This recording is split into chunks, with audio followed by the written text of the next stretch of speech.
Judge, how would you describe this man?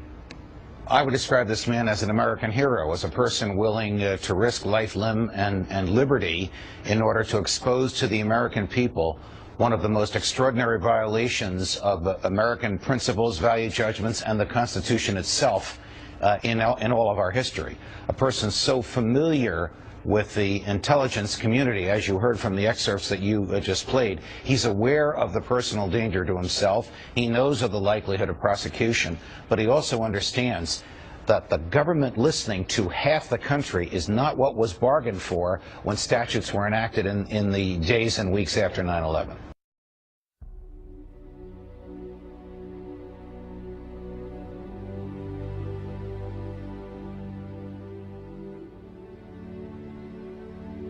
Greetings, citizens of the world. We are anonymous. For many years now, we have warned the citizens of the world about the threats that government pose to the freedoms of the internet. Over this period of time, many people have woken up to the lies told by government officials and now understand the importance of keeping the internet open and free for all to use. The events that have transpired over the recent days have proven, indisputably, that the governments of the United States and the United Kingdom are trying with all effort possible to monitor the internet.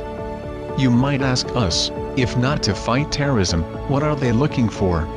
The governments of the world are corrupted to the core, by greed and lust, intoxicated by power. They fear losing this power to the people. Let us look at this secret spy system PRISM, and its apparent effectiveness. It has failed to stop terrorism, but has succeeded in monitoring everyone in the world, even law-abiding citizens.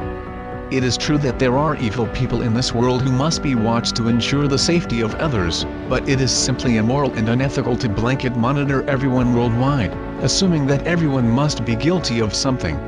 Edward Snowden is a true hero of the people worldwide for revealing this. In stepping forward to bring us the horrifying truth about the draconian states secretly operating, he has put his life on the line. He has given up his job with the government. He has lost his family and loved ones. He now risks extradition and life sentencing to prison, merely for telling us that each and every one of us is being watched, monitored, documented, recorded and categorized. The fact that companies like Microsoft, Facebook, and Google are involved means that a significant amount of the internet, as we know it, is under inspection. The right to privacy has been violated. People are in greater danger from this surveillance system than they are from terrorism, because the terrorists have not been stopped. What we are witnessing is the hand of the government and corporate greed extending over the internet.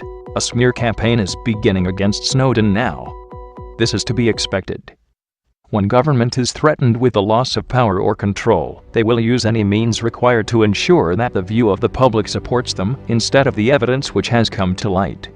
This is done through the media. Already they are calling Edward Snowden a traitor, a supporter of terrorism, or even just creating doubt over his motives. These are common methods seen used against every person who has ever revealed the truth against the state.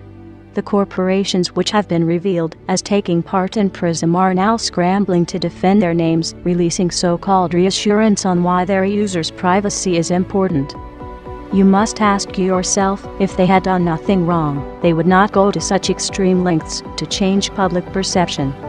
It is up to us, the people, to see through these lies being told.